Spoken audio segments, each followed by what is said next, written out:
اللہ کریم فرماتے ہیں یا ایھا الذین آمنوا ان من ازواجکم واولادکم عدوا لکم فاحذروہم۔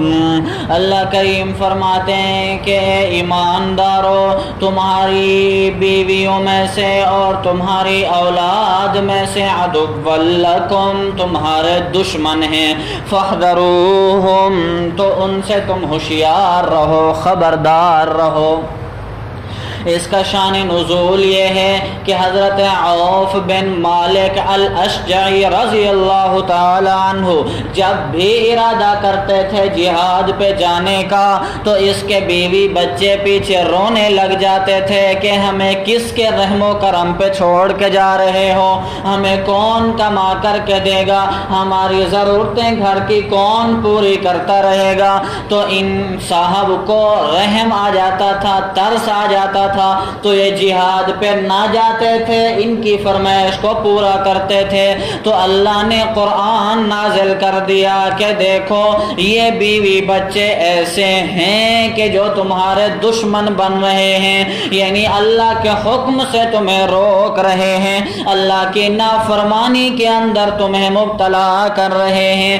اللہ کریم فرماتے ہیں کہ اولاد سے محبت کرنا، بیوی بچوں سے محبت کرنا ایک فطری امر ہے، ان کی ضرورتیں پوری کرنا بھی ایک فطری امر ہے۔ ان سے محبت بھی کرو، ان کی ضرورتیں بھی پوری کرو، ان کو کما کر کے بھی کھلاؤ، ہر طرح کی ضرورتیں بھی پوری کرتے رہو، لیکن ایک چیز کا خاص خیال رکھنا، وہ یہ کہ ان کی ضرورتیں پوری کرنے میں، ان سے محبت کرنے میں ایسا انداز اختیار کرنا ہے کہ اس کے اندر اللہ کی نافرمانی نہ ہو، اللہ کی نافرمانی نہ ہو۔ اور اس لیے اللہ کریم فرماتے ہیں یا ایھا الذین آمنوا، اے ایماندارو، ان من ازواجکم، اللہ نے من لگا کر کے یہ بتا دیا کہ سارے لوگوں کے بیوی بچے ایک جیسے نہیں ہوتے، کچھ ایسے بھی ہوتے ہیں کہ جو اپنے خامندوں کو، اپنے شوہروں کو، اپنے مردوں کو اللہ کی نافرمانی میں مبتلا کر دیتے۔ من نے بتایا کہ کچھ لوگ ایسے ہوتے ہیں، سمجھ میں آیا؟ تو اس لیے اللہ نے کہا بے شک اے ایماندارو، بے شک تمہاری بیویوں میں سے وَأَوْلَادِكُمْ، اور تمہاری اولاد میں سے کچھ ایسے بھی ہوتے ہیں کہ عَدُوًّا لَكُمْ، تمہارے دشمن ہوتے ہیں۔ دشمن کس طرح؟ کس طرح دشمن؟ جہاد سے روکتے ہیں۔ دشمن کس طرح؟ اولاد جو کہ اللہ کی نافرمانی کرتے ہیں، وہ اللہ کی نافرمانی میں تمہیں مبتلا کر دیتے ہیں۔ زکوٰۃ دینے لگتے ہو تو کہتے ہو اپنا مال دوسرے غریب و فقیروں کو دے رہے ہو، ہم غریب ہو جائیں گے۔ نافرمانی کے اندر مبتلا کر دیا۔ نماز پڑھنے جا رہے ہیں، نماز پڑھنے سے روک دیا۔ حج کرنے جا رہے ہیں، حج کرنے سے روک دیا۔ جہاد کرنے جا رہے ہیں، جہاد کرنے سے روک دیا۔ ہاں، ہجرت کر رہے ہیں تو ہجرت کرنے سے روک دیا۔ سمجھ میں آ گیا؟ وہ بھی اللہ کی نافرمانی ہے۔ کچھ لوگ اس وقت میں ایسے تھے کہ جب اللہ کے پاک پیغمبر مکہ سے مدینہ کی طرف ہجرت کر رہے تھے تو ان کے بیوی بچوں نے کیا کہا؟ بیوی بچوں نے یہ کہا کہ آپ مسلمان ہوئے، ہم اس کو تو برداشت کر گئے، ہم نے اس پہ تو صبر کر لیا، لیکن آپ مکہ چھوڑ کے مدینہ ہجرت کر رہے ہیں، ہم اس کو برداشت نہیں کریں گے، ہم سے جدائی برداشت نہیں ہوگی۔ جب ان بیوی بچوں نے، گھر والوں نے جب اس طرح کی بات کی تو انہوں نے ہجرت کرنا ہی چھوڑ دیا، مکہ سے مدینہ کی طرف ہجرت نہیں کی۔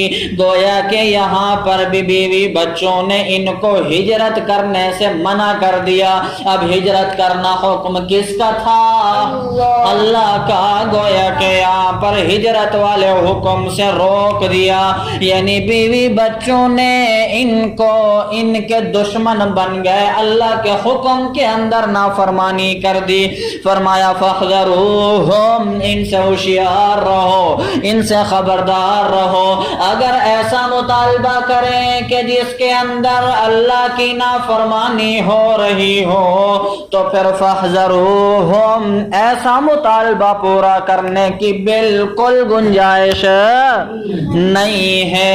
اللہ کریم فرماتے وَإِن تَعْفُوا، اور اگر تم معاف کر دو، وَتَصْفَحُوا، اور تم درگزر کر دو، وَتَغْفِرُوا، اور بخش دو، فَإِنَّ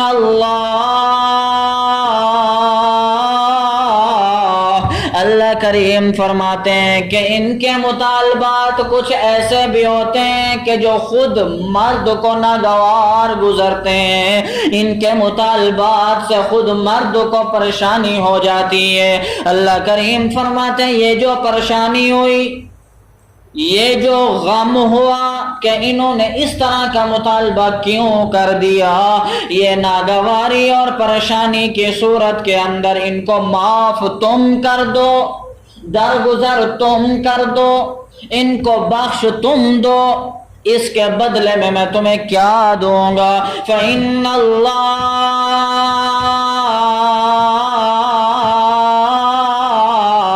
غَفُورٌ رَحِيمٌ۔ اللہ فرما رہے ہیں کہ تم ادھر ان کو معاف کرو گے، میں تمہیں تمہارے گناہ معاف کر دوں گا۔ تم ان سے رحم دلی والا معاملہ کرو گے، میں تم سے رحم دلی والا معاملہ کروں گا۔ بات سمجھ میں آ گئی صحیح؟ دوسری نمبر پہ اللہ کریم فرما رہے انما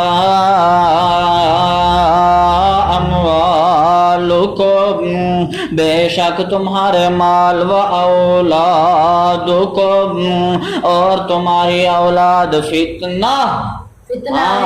فتنہ ہے، آزمائش ہے، امتحان ہے۔ کیسے؟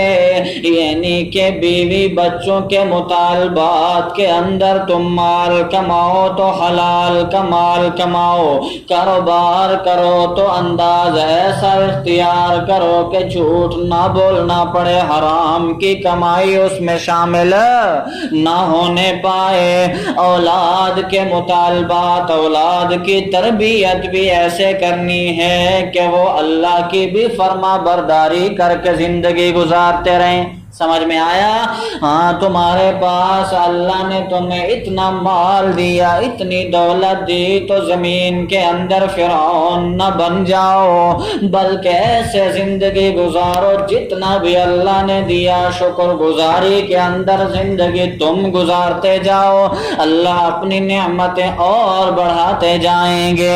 وَأَوْلَادُكُمْ، اللہ نے بہت زیادہ اولاد دے رکھی ہے، تو پھر ہر کسی سے جھگڑے نہ کرتے رہو کہ ہم کسی سے جھگڑا کریں گے تو ہماری اولاد آ کر کے ان کو تہس نہس کر دے گی، ذلیل و رسوا کر دے گی۔ نہیں، ایسا بھی نہیں کرنا، کیونکہ جو اللہ یہ سب کچھ دے سکتا ہے تو وہ لے بھی سکتا ہے۔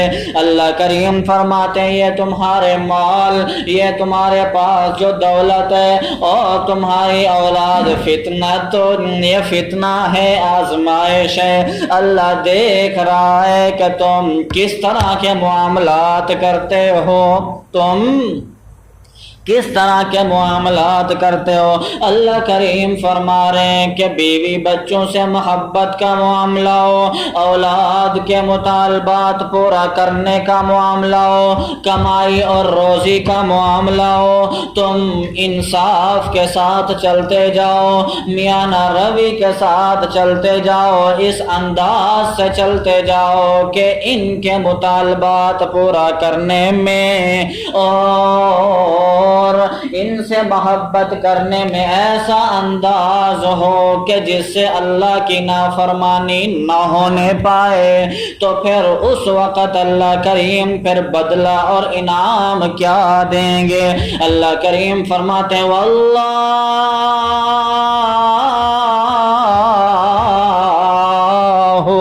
عندہ اجر عظیم۔